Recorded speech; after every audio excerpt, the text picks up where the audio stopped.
প্রত্যেককেই প্রথমেই শুভেচ্ছা এবং অভিনন্দন জানাই। কর্মচারীদের এই যে দীর্ঘ লড়াই, তার কিছুটা হলেও আমরা সুফল পেয়েছি। সবথেকে বড় যেটা পেয়েছি, মাননীয় যেটা বারবার বলতেন, দিয়ে অধিকার নয় দয়ার দান, ইচ্ছে হলে দেব, না দিলে দেব না। সুপ্রিম কোর্ট সপাট একটা চড় বসিয়েছে। আনন্দের খবর, সুপ্রিম কোর্টে আমরা রায় পেয়েছি। আপাতত 2009-এর যে বকেয়া আমাদের নিয়ে, সেই বকেয়ার 25% রিলিজ করার কথা সুপ্রিম কোর্ট নির্দেশ দিয়েছে। লিখিত অর্ডার পেয়ে আরও বিস্তারিতভাবে আমরা বলতে পারবো। তাই এইটুকু ঠিক হলে যে আমরা যেই দাবি করছিলাম সেটা যে সঠিক, তা আজকে সুপ্রিম কোর্টে প্রমাণিত হলো। যে সুপ্রিম কোর্ট জাজ আমরা যেটুকু শুনেছি যে 50% কথা আজকে বলেছিলেন, কিন্তু রাজ্য সরকার বলেছে তাদের আরও কিছু বক্তব্য আছে, তা সেই জন্য 25% আপাতত রিলিজ করার কথা বলেছে। আবার গরমের ছুটির পরে আবার হিয়ারিং হবে। আপাতত সুপ্রিম কোর্টের যে অবজারভেশন, স্যাড বা হাইকোর্টের যে রায় আমাদের পক্ষে দিয়েছে, সেই রায়ের মধ্যে যথার্থতা আছে, সঠিক আছে, কোনো ভুল ত্রুটি তারা খুঁজে পায়নি। এই জয় যারা দীর্ঘদিন ধরে এই মামলা করে আসছিলেন তাদের প্রচেষ্টার ফল এটা। সংগ্রামী যৌথ মঞ্চ এই মামলায় রিসেন্ট ঢুকেছে, কারণ এই মামলা যখন শুরু হয় 2016 সালে, তখন সংগ্রামী যৌথ মঞ্চ তৈরি হয়নি। 2019 সালে যখন রায় পায় সেটা তখনও সংগ্রামী যৌথ মঞ্চ তৈরি হয়নি। 2022 সালে যখন হাইকোর্ট ফাইনাল রায় পায় তখনও সংগ্রামী যৌথ মঞ্চ তৈরি হয়নি। তাই মামলার প্রথম থেকে সংগ্রামী যৌথ মঞ্চ থাকার কোনো প্রশ্নও নেই, আমরা তার দাবিও করিনি। 2023 সালে সংগ্রামী যৌথ মঞ্চ তৈরি হয়েছে, পথে তার পথছালা ডিএ নিয়ে আর কি। এবার সেই লড়াই চলছে এবং দীর্ঘদিন সুপ্রিম কোর্টে হেয়ারিং না হওয়ার জন্য, ফল না হওয়ার জন্য রিসেন্ট আমরা এই 1-1.5 মাস হলো এই মামলার মধ্যে প্রত্যক্ষভাবে মামলার মধ্যে ঢুকেছি। আমরা সুপ্রিম কোর্টে চেষ্টা করেছি আইনি প্রক্রিয়ার মধ্যে, যেই প্রক্রিয়ার মধ্যে মামলাকে ত্বরান্বিত করা যায়, দ্রুত রায় পাওয়া যায়, আমরা সেই প্রচেষ্টা যত রকম তার মাধ্যম আছে আইনি পথে, সেই মাধ্যমে আমরা করেছি। ফলাফল আজকে আপনাদের সকলের সামনে আছে। তাই সকলের জয়। আর এই জয় শুধু মামলাকারী সংগঠনের না, সাধারণ শিক্ষক কর্মচারী যারা দীর্ঘদিন এই মামলায় অর্থ মনোবল দিয়ে আসছিল, এটা তাদেরও জয়।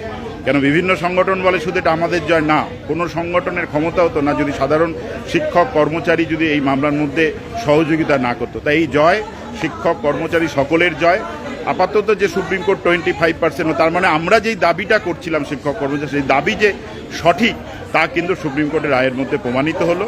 এবং তারা এখনও কোনো দেখতে পারিনি যে স্যাড বা হাইকোর্টের রায় কোনো ভুল আছে। তাহলে আমাদের অধিকার, আমরা এই লড়াই করছি। আজকে সংগ্রামী যৌথ মঞ্চ এই লড়াই দীর্ঘদিন ধরে চলছে। 841 দিন আমরা এখানে বসে আছি। 841 দিন এই মাঠে, শহীদ মিনারের মাঠে আমরা বসে আছি। শীত, বর্ষা, গরম সব কিছু উপেক্ষা করে আমরা 24 ঘন্টা 7 দিন এই মঞ্চে আছি। বিভিন্নভাবে অবসরপ্রাপ্ত কর্মচারী থেকে শিক্ষকরা সবাই আছি। তা আমি এই বিষয়ে আমাদের অন্যতম রাজ্য নেতৃত্ব অঞ্জনকে বলবো কিছু বলতে আর কি। আমাদের লাইভ প্রত্যেককেই প্রথমেই শুভেচ্ছা এবং অভিনন্দন জানাই। কর্মচারীদের এই যে দীর্ঘ লড়াই, তার কিছুটা হলেও আমরা সুফল পেয়েছি। সবথেকে বড় যেটা পেয়েছি, মাননীয় যেটা বারবার বলতেন, দিয়ে অধিকার নয় দয়ার দান, ইচ্ছে হলে দেব, না দিলে দেব না। সুপ্রিম কোর্ট সপাট একটা চড় বসিয়েছে।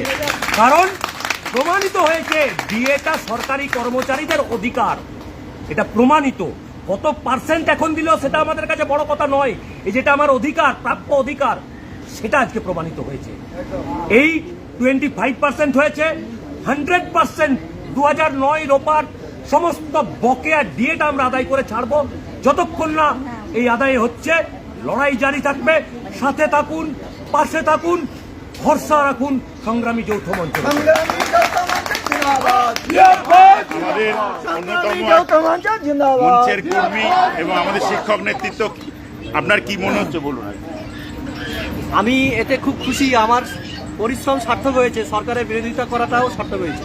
তা আজকে যে শিক্ষক কর্মচারীরা, অস্থায়ী কর্মচারীরা, যারা অস্থায়ী কর্মচারীদেরও এর মধ্যে ডিএর ভাগ আছে। কারণ যারা ডেলি ওয়েজে করে, ডিএ বাড়লে তাদের ডেলি ওয়েজ বাড়ে।